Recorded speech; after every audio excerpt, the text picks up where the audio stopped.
Sobre essa apreensão, ela começou lá em novembro e foi uma utilização de tecnologia de ponta, de satélites, e ela foi comemorada pelo governo, pela SECOM, está lá vários elogios ao trabalho da Polícia Federal, e assim, a atuação do Ministério do Meio Ambiente destoou, né, do que foi anunciado pelo próprio governo em relação à operação, comemorando, inclusive, essa ação em novembro, entre novembro e janeiro do ano passado, que nós inicialmente imaginamos 131 mil metros cúbicos, mas com uma recontagem mais próxima aqui, e nós encontramos também outras áreas com madeira ilegal. Hoje nós estamos na casa de 214 mil metros cúbicos. Meu Deus.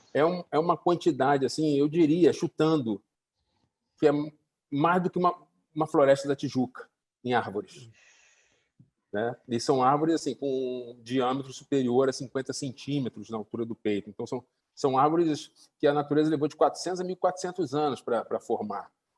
Então, é possível o manejo racional da madeira? Claro que é, mas tem que ser racional e tem que ser dentro da lei.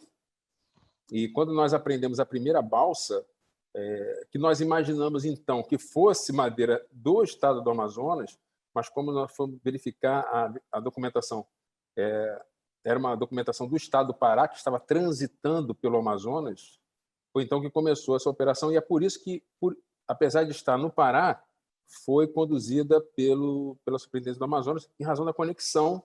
Né? O primeiro flagrante foi feito na Justiça Federal do Amazonas, e, em continuidade, se encontrou toda essa quantidade de madeira.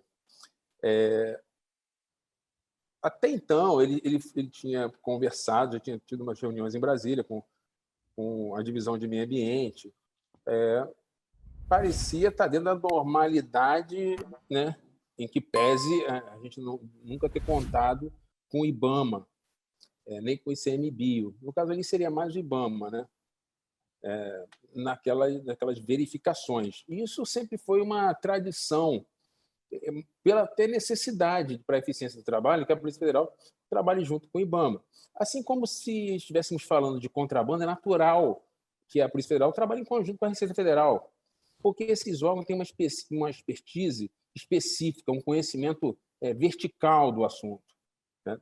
Mas, se não estavam colaborando, pelo menos não estavam atrapalhando, e nós estávamos levando a operação de maneira satisfatória.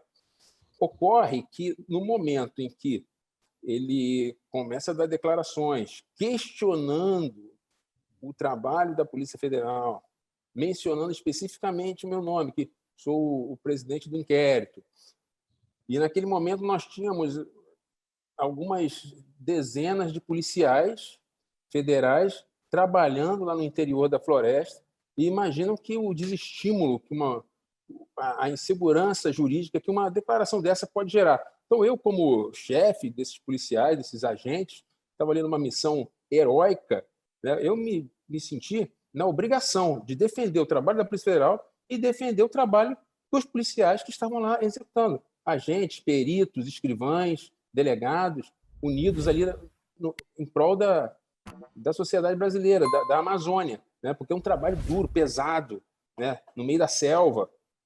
Não se pode.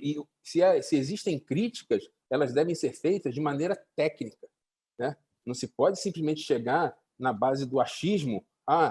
2 toras aqui, olhamos, fomos lá conferir. Pelo amor de Deus, estamos falando de mais de 40 mil toras. 2